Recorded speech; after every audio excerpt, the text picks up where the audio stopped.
আসসালামু আলাইকুম ভিউয়ার্স, আমি কেয়া চৌধুরী। আজকে আমি আপনাদেরকে স্বাগতম জানাচ্ছি রান্নাঘরের 10টি প্রয়োজনীয় টিপসের পঞ্চম পর্বে। ভিউয়ার্স, আসুন আমরা জেনে নেই যে পঞ্চম পর্বে আমি আপনাদের জন্য কি কি টিপস রেখেছি। এই টিপসগুলো আমি যে আপনাদের জন্য সংগ্রহ করেছি, আশা করি এই টিপসগুলো আপনাদের অনেক কাজে লাগবে। তো ভিউয়ার্স, আসুন চলুন আমরা জেনে নেই যে আজকে আমরা কি কি টিপস জানবো। ভিউয়ার্স, আজকে আমি আপনাদের জন্য যেই টিপসগুলো রেডি করেছি বা যেই টিপসগুলো প্রস্তুত করেছি আপনাদেরকে বলবো। আসুন আমরা প্রথম টিপসটা জেনে নেই। তা হচ্ছে ভিউয়ার্স, আমরা যখন ডাল রান্না করি, অনেকেই আছে যে ডাল রান্না করার সময় ডাল খুব ভালো করে ধুয়ে নেয় না, একবার বা দুইবার ধুয়ে কিন্তু দেখা যায় যে চুলায় বসিয়ে দেয়। আমি তাদেরকে বলছি ভিউয়ার্স, ডালটাকে খুব ভালো করে 3 থেকে 4 বারের মতো ভালো করে কষলিয়ে ধুয়ে নেবেন। কষলিয়ে ধুয়ে নেওয়ার পরে আপনারা চুলার ভিতরে যখন ডালটা বসাবেন তখন 1 হাঁড়ি পানি দিবেন না, খুব সামান্য 1.5 কাপের মতো বা 1 কাপের মতো পানি দিয়ে অল্প একটু লবণ দিয়ে সুন্দর করে ঢেকে দিবেন। দেখবেন ডালটা খুব তাড়াতাড়ি এবং চটপট সেদ্ধ হয়ে গিয়েছে এবং ডালের টেস্ট এবং কালারটাও খুব ভালো আসবে। এই গেল প্রথম টিপস। তারপর আমি আপনাদেরকে যে দ্বিতীয় টিপসটা বলবো তা হচ্ছে ভিউয়ার্স, প্রায়শ সময় দেখা যায় যে আমরা যখন রান্না করতে গেলে আমরা তেলের খাবারগুলো বিশেষ করে যখন রান্না করতে যাই তখন দেখা যায় যে তেল হয়তো ছিটে আমাদের শরীরে এসে পড়তে পারে। এক্ষেত্রে কিন্তু খুব সহজেই কিন্তু ফোসকা পড়ে যায়। তো ফোসকা পড়ে কিন্তু অনেক জ্বালা করে।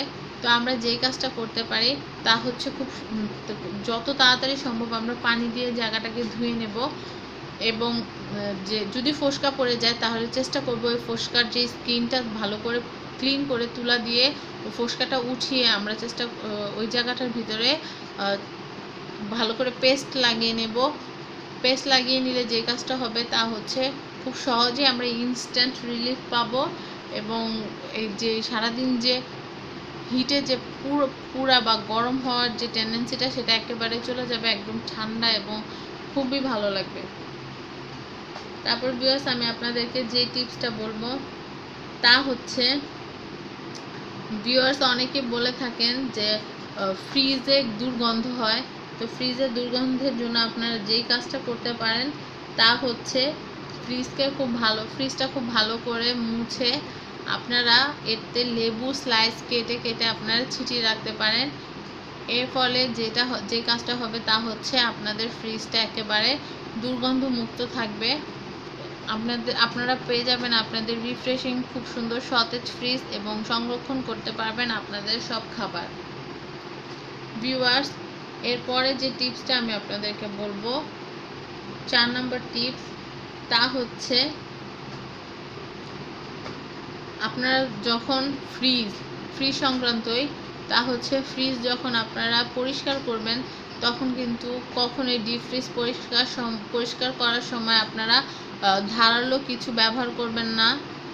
ধারালো কিছু যদি আপনারা ব্যবহার করেন তাহলে কিন্তু ডিপ ফ্রিজের যে পার্টটা আছে বা দেয়ালটা আছে সেটা কিন্তু লিকেজ হয়ে যেতে পারে। এতে করে কিন্তু আপনি বড় একটি সমস্যায় পড়তে পারেন, যেই সমস্যাটার কারণে আপনার ফ্রিজটি নষ্ট হয়ে যেতে পারে। আর ফ্রিজ নষ্ট হয়ে যাওয়া মানে বিরাট বিড়ম্বনা। এই জন্য আপনারা যে কাজটি করতে পারেন, যেদিন আপনারা ফ্রিজ পরিষ্কার করার মতো প্ল্যানিং করে রাখবেন তার আগের দিন রাত্রেবেলা আপনারা ফ্রিজটা বন্ধ করে যে ডোরটা আছে ডোরটা আপনারা খুলে রাখবেন।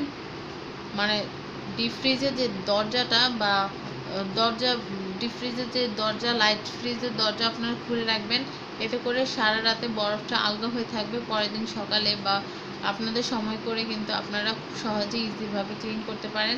এই ক্ষেত্রে ফ্রিজ থেকে দেওয়া যে চামচটা থাকে আপনারা কিন্তু সেই চামচটাই কিন্তু ইউজ করতে পারেন। সেই চামচটা যদি ইউজ করেন তাহলে কিন্তু ফ্রিজে কোনো ক্ষতি হওয়ার সম্ভাবনা থাকে না। আবার আপনারা চাইলে কাঠের যে চামচ সেটাও কিন্তু ব্যবহার করতে পারেন, কিন্তু কখনোই বরফ ছুটানোর জন্য আপনারা খুব বেশি টানাটানি বা হ্যাঁচড়াহ্যাচড়ি করবেন না, এতে করে আপনার ফ্রিজ নষ্ট হয়ে যেতে পারে। তারপরে আমি আপনাদেরকে 5 নাম্বার যে টিপসটা দিব তা হচ্ছে ফ্রিজে কখনোই আপনারা কোনো গরম খাবার রাখবেন না। ভিউয়ার্স, ফ্রিজে যদি আপনারা গরম খাবার রাখেন তা এতে করে কিন্তু ফ্রিজ নষ্ট হয়ে যেতে পারে। আপনারা যে কোনো গরম খাবারকে খোলা বাতাসে ঠান্ডা করে রুম টেম্পারেচারে এনে তারপরে আপনারা আপনাদের ফ্রিজে সংরক্ষণ করতে পারেন। এতে করে আপনাদের ফ্রিজ অনেক দিন ভালো থাকবে। তারপরে যেই টিপসটা আমি আপনাদেরকে বলবো তা হচ্ছে ভিউয়ার্স, আমরা প্রায়শ সময় দেখা যায় কোল্ড ড্রিঙ্কস এনে দেখা যায় যে বড় বোতলে আনলে দেখা যায় যে এই সমস্যাটা বেশি ফেস করতে হয়। ছোট বোতলেটা দেখা যায় সাথে সাথে শেষ হয়ে যায়, বাট বড় বোতল যখন আনা হয় তখন দেখা যায় যে 2-3 গ্লাস ঢালার পরে বা একটু কিছুক্ষণ রেখে দিলে দেখা যায় যে কোকের বা যে যে পানীয় কোল্ড ড্রিঙ্কসের ঝাঁজটা কিন্তু কমে যায়।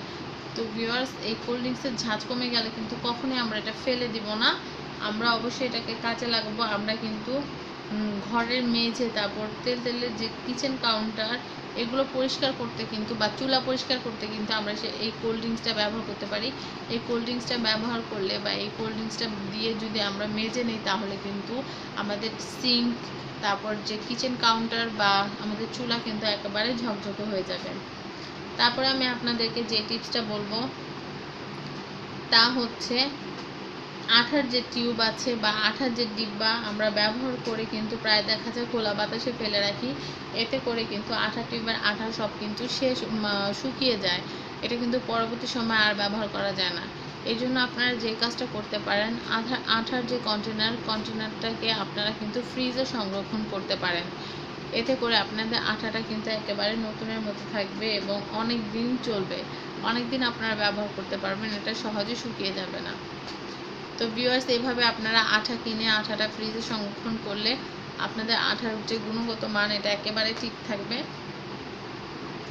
কোনো অসুবিধা হবে না।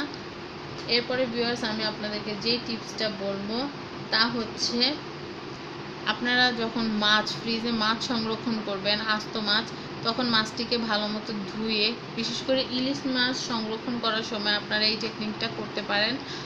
অনেকেই চায় যে আস্ত মাছটা ফ্রিজে রেখে দিবে, তারপর মেহমানকে দেখে বা মেহমানের উপর ডিপেন্ড করে বা পরবর্তী সময় প্রয়োজন অনুসারে কেটে নেবে। তো এই ক্ষেত্রে আপনারা যে কাজটা করতে পারেন, ইলিশ মাছ বা বড় যে কোনো মাছ আপনারা ভালো করে ধুয়ে, উপরে ভালো করে ধুয়ে আপনারা একটা শুকনো কাপড় দিয়ে খুব ভালো করে মুছে আপনারা পলিথিন দিয়ে খুব ভালো মতো র্যাপ করে সেই যেই পলিথিনটাতে আপনারা মুড়িয়ে রাখছেন সেই পলিথিনে কলা পাতার টুকরা বা কাঁঠাল পাতা বা 4-5 টুকরা লেবু দিয়ে যদি আপনারা খুব ভালো করে পেঁচিয়ে রাখেন তাহলে কিন্তু এটা অনেক দিন কিন্তু সতেজ থাকে। শুটকি যে গন্ধটা সেটা কিন্তু মোটেই হবে না। তারপরে আমি আপনাদেরকে যে টিপসটা বলবো তা হচ্ছে ভিউয়ার্স, আমরা কিন্তু প্রায়শ সময় দেখা যায় যে বিভিন্ন ক্যালসিয়াম বা ক্যাপসুলের যে ডিব্বার ভিতরে সিলিকনের কিন্তু ছোট ছোট ব্যাগ পাওয়া যায় বা সিলিকনের কিন্তু ছোট ছোট এরকম সাইজের কিন্তু ছোট ছোট ক্যাপসুলের মতো পাওয়া যায় বা প্লাস্টিকের কন্টেনারের মতো কিন্তু ছোট ছোট পাওয়া যায়। তো আমরা এই ক্ষেত্রে যে কাজটা করতে পারি সেইগুলো কিন্তু আমরা কখনোই ফেলে দিব না, এগুলো কিন্তু অনেক কাজের জিনিস। আমরা কিন্তু আলমারিতে বা আমাদের যে জুতার যে বক্স আছে বা আমরা জুতা যেখানে রাখি, জুতা শু র্যাক, আমরা কিন্তু সেখানে কিন্তু আমরা এগুলো রেখে দিতে পারি। বা আমরা কম্বল যখন ভাঁজ করে রাখি, কম্বল বা আমাদের জামা কাপড়, আমরা কিন্তু এখানে যদি সিলিকনের ব্যাগগুলো ছিটিয়ে রাখি তাহলে কিন্তু আমাদের কাপড় চোপড় অনেক সতেজ থাকবে। যে ভিজে স্যাঁতসেঁতে যে ভাব হওয়ার যে সম্ভাবনাটা কিন্তু একেবারে থাকবে না। তাই আমরা কখনোই সিলিকন ব্যাগগুলো ওয়েস্ট করব না বা ফেলে দিব না, আমরা এগুলো জমিয়ে আমাদের আলমারিতে কাপড়ের ভাঁজে ভাঁজে রেখে দিব। এটা কিন্তু ন্যাপথলিনের মতো কাজ করে, হয়তো গ্রান দেয় না কিন্তু তারপরও ভিউয়ার্স এটা কিন্তু খুব ভালো কাজ করে, এটা স্যাঁতসেঁতে হওয়া থেকে রক্ষা করে। ভিউয়ার্স, এটা কিন্তু পানি অ্যাবজর্ব করে নিতে পারে। আপনারা যদি কখনো সিলিকন ব্যাগ ছিঁড়ে দেখবেন, এটা পানি দিলে কিন্তু এটা ফেটে যায়, টাস করে ফেটে যায়।